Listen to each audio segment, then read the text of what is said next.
Mapagpalang araw po sa ating lahat. Ako nga po pala si Angel Jan Agner at welcome po sa aking 365 Daily Devotion ni Pastor Russell Ocampo, Seminar Edition, at ngayong araw po ay July 29, 2025 at ang topic po natin ngayong araw ay Philosophical Theology.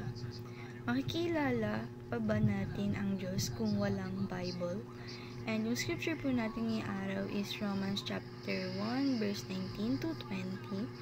And yung concept po natin na philosophical theology is the study of God and His attributes using the tools of human reason, logic, and observation of the universe.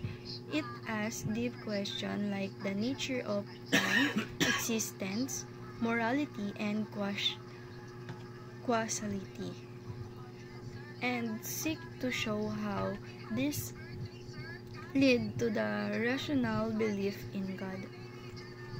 While reason is a gift of God, from God, it is limited and must submit to Scripture. Philosophical theology can support faith, but it cannot replace divine revelation.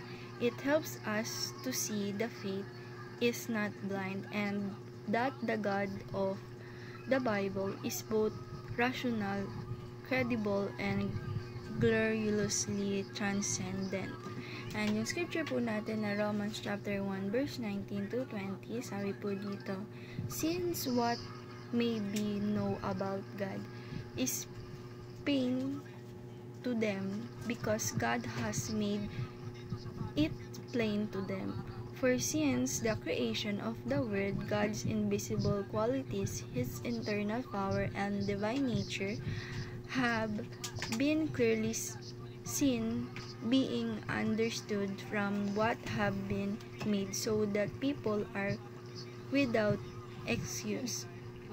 Sa Tagalog po, sapagkat ang maaaring malaman tungkol sa Diyos ay maliwanag, dahil iyon ay ipinapahayag sa kanila ng Diyos mula pa nang likhain ng Diyos ang sanlibutan. Ang kanyang likas na hindi makikita, ang kanyang kapangyarihang walang hanggan at ang kanyang pagka-Diyos ay maliwanag na inihayag ng kanyang mga ginawa, kaya't wala na silang maidadahilan pa. And yung teaching number 1 po natin is all creation bears God's fingerprints. Sabi po dito na pag po nakita natin yung lahat ng creation ng ating Panginoong Diyos, makikita po natin na ito po ay lahat may fingerprint. Lahat ito talaga ay gawa ng ating Panginoong Diyos na makikita natin yung pinaka-creation niya is talagang amazing. And teaching number 2, creation gives us a glimpse of who God is. Sabi po dito na kapag titignan natin yung mga creation like us and yung iba po pong creation na ginawa ng ating Panginoong Diyos is makikita natin or maaalala natin yung glimpse ng ating Panginoong Diyos kung ano ba talaga siya. And siya talaga ay powerful. And teaching number 3, we can truly know God only through the Bible. Sabi po dito na talagang makikilala natin ang ating Panginoong Diyos kapag po may Bible tayo or nagbabasa tayo ng Bible. Talagang truly na makikilala natin ang ating Panginoong Diyos.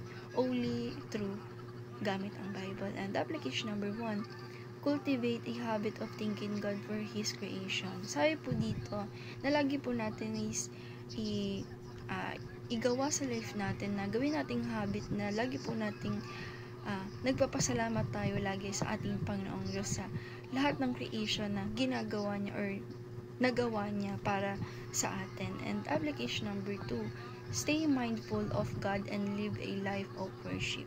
Sabi po dito na i-apply po natin sa sarili natin na stay na nandun tayo dun sa mindful na nandito tayo with God and na nabubuhay tayo sa life na wini-worship natin ang ating Panginoong Diyos. And application number 3, read the Bible with the intent to know God. Sabi po dito na i-apply po natin sa sarili natin na tayo pa ay magbasa ng Bible na with intent na makilala natin ng mas malalim ang ating Panginoong Diyos. And dahil lang po ngayong araw. Maraming salamat. God bless.